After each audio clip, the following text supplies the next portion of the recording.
রান্না করছি সাজনে আর আলু। প্রথমে আমি সরিষা দেব, পেস্ট করব, তারপরে দেব কিছু কাঁচামরিচ, পেঁয়াজ, 1 কোয়া রসুন। এগুলো আমি আগে প্রথমে পেস্ট করে নেব। পেস্ট করে নিচ্ছি। এর সাথে আমি কিছুটা হলুদ দেব আর লবণ। এইবার দিয়ে দেব সরিষার তেলের মধ্যে, আর সাথে দেব একটু জিরা পাউডার। এবার এটাকে আমি সুন্দর করে একটু মাখিয়ে নেব।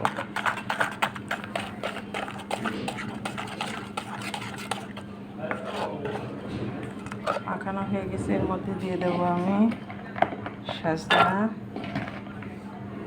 আর দিয়ে দেব আলু পিস করে কাটা। এটাকে একটু মাখিয়ে নেব। আমি একটু মাখিয়ে নিই ততক্ষণ। আমি এটা খুব সুন্দর করে মাখিয়ে নিয়েছি।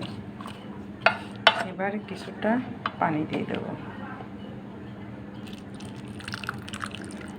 যদি ঝোল ঝোল করেন তাহলে একটু বেশি পানি, আর যদি মাখা মাখা করেন তাহলে হালকা পানি দিয়ে দিলাম।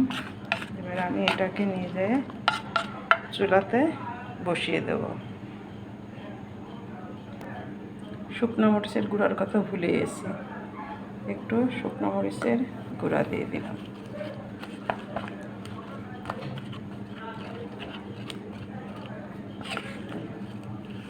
মাখাটা হয়ে গেছে।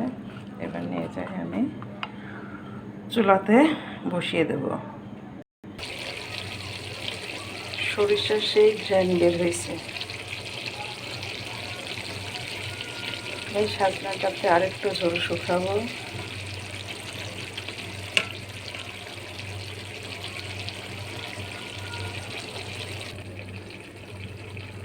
আজকের সাজনে রান্না আলু দিয়ে ঝোল।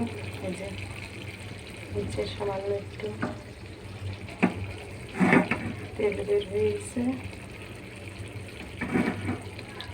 এইভাবে সাজনে রান্না করলে খুবই সুস্বাদু হয়। এটা আসলে যার যার রুচির উপর, তবে আমার কাছে এইভাবে সাজনে রান্না করলে খুব ভালো লাগে খেতে। ঝোলের চেয়ে এই তেলালা সাজনে রান্নাটা অসাধারণ।